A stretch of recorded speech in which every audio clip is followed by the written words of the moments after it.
Hello, welcome back again. My name is Nick Huntington Klein. This is a series of videos related to my book, The Effect, which you can find for free on theeffectbook.net, or you can also find links to purchase there. So in this video, we're going to be talking more about identification. So in the last video, we talked about the data generating process, the set of sort of laws that determine where our data comes from. Why do we see the observations in the world that we see? And these laws, this data generating process is there whether we know about it or not. And our goal is to use the observations that we do have to figure out what it looks like. That's our goal here, right? We want to use the observations that we see in the world to understand how the world works, how it came to be. And so this gives us a problem because this is actually very difficult to do. For any given set of observations, there's usually a number of different possible data generating processes that could have generated that data. And identification is the process of pinning down that when you try to go from observation to some sort of theoretical conclusion, that you are actually doing it in the right way. So in the context of causal inference, often the question that we have is, does this one variable cause another variable, right? So if we reach in and we change the value of this variable, would this other variable change as a result? That's the idea of causality that we're working with here. And the problems that we will often see with identification is that what we can see in the data is not whether this variable caused this variable, but rather we see that these two variables tend to be related to each other. We can see the conditional distribution of this variable. We can see that at different values of this variable, we tend to get different conditional means of this variable, but that by itself doesn't necessarily tell us why that relationship exists. And our goal is to sort of narrow down the possible set of explanations so that we can figure out, yeah, okay, there really is some sort of causal effect of this one on this one. So in a lot of causal inference applications, the real question is, what are all the different reasons why two things might be related to each other? And then we want to pin down just the one that we are actually interested in, the one that actually answers our research question. So let's say, for example, that we're doing a classic econometrics example. We're looking at the relationship between how much schooling you have and how much you earn in the labor market. Right, that's what we're going to be looking at. And so you can look in the data and you can observe that, oh yeah, it looks like people who have more education on average earn more money in the labor market. But you can immediately think of a bunch of reasons why that relationship might be in the data other than just education causing your earnings to increase. Maybe it's that people who are just going to be better workers anyway choose to get more education. That could be one explanation. It could be that people who live in richer areas tend to get more education and they earn more because they're in areas where they're going to get more. Maybe people who have it in their mind that they happen to be really good at particularly highly paid jobs. Like if you have just the natural aptitude to be an engineer, maybe you didn't need to go to school, but you're like, hey, engineering school sounds pretty great to me. I'm going to go get it. And then we would see a relationship in the data. So the fact that we have these alternate explanations doesn't mean that the original one that we're interested in, does education increase your earnings, isn't there. It just means that if we want to find it, we got to dig through all the other bits until we can sort of pull out just the part that we are interested in. One way in which this is commonly done is with experiments. You've heard of them, I assume. So you're interested in the effect of education on your earnings, and you happen to somehow find a setting where people will let you randomize how much education they get in their lives.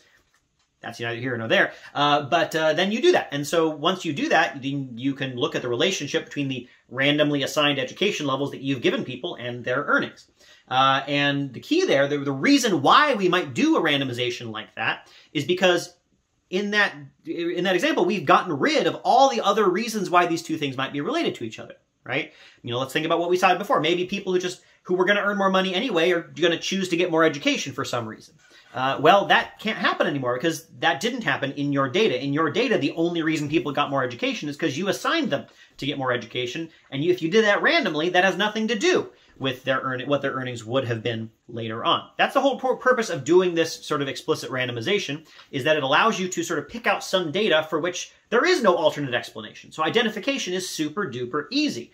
Because if you say, hey, I found that these two things are related to each other, you'd say, I'm pretty sure it's because of one thing causing another, because I got rid of all the other alternate explanations. All the other alternate explanations you can imagine for why these two variables might be related to each other, I've chucked them out. I have identified my effect of interest.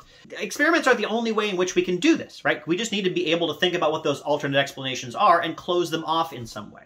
There are a bunch of ways that we can close off those alternate explanations, some of which we've already talked about, like conditioning on a variable, doing a conditional distribution.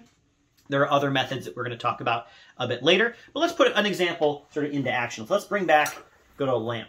So let's say that I'm interested in what the causal effect of pulling this string is on the lamp turning on. And so I might collect some data. I might, pull the string and I see the lamp goes on and now it's off and now it's on again. So this seems like a pretty strong correlation, right? There's a pretty strong relationship between me pulling that string and the light going on. But the process of identification is not just taking that for granted, right? If you just sort of assume that that's what's happened, that the string is responsible for all that, then yeah, we're sort of done. But you want to think, well, what are the other reasons I might observe that those two things would be so strongly correlated?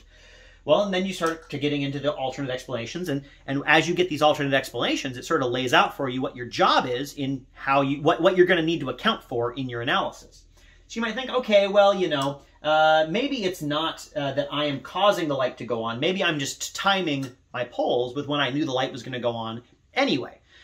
So that's an alternate explanation. Maybe it's the fact, maybe it's some other knowledge about when the light's going to go on that's making me choose to turn it on, which makes it look like they're related, even if they're not really.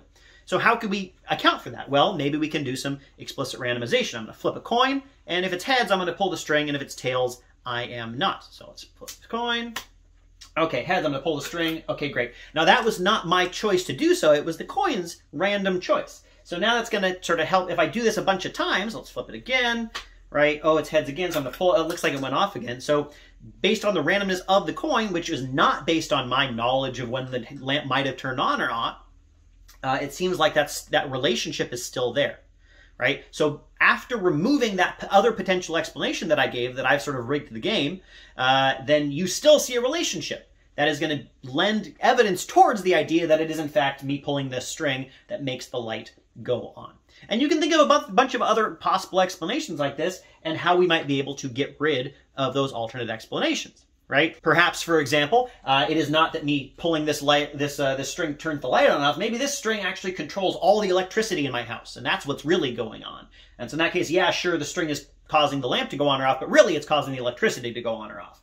Well, in that case, I could pull the light and I could check whether other things in my house tend to be turning on or off at the same time.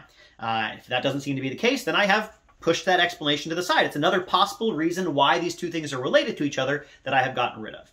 And you can keep going on in this way, right? And when it's something a lot more complex than a lamp turning on, of course, the list of possible explanations gets a lot longer. I'm sure you can sit here all day and think of possible reasons why we might observe education and earnings to be related in the data. And that's a lot of alternate explanations to have to deal with. But that is the task before us. We have to figure out what is the reason why these two things are related that we are actually interested in. That really clarifies for us a part of the data generating process we want to learn about. And then if we want to isolate just that part, we need to find some way of getting rid of all the other explanations, to making sure that in the data that we are looking at, that we have found some way to carve off all those other alternate explanations to be sure that either they're not actually happening, or we've removed their influence by perhaps doing some sort of conditioning.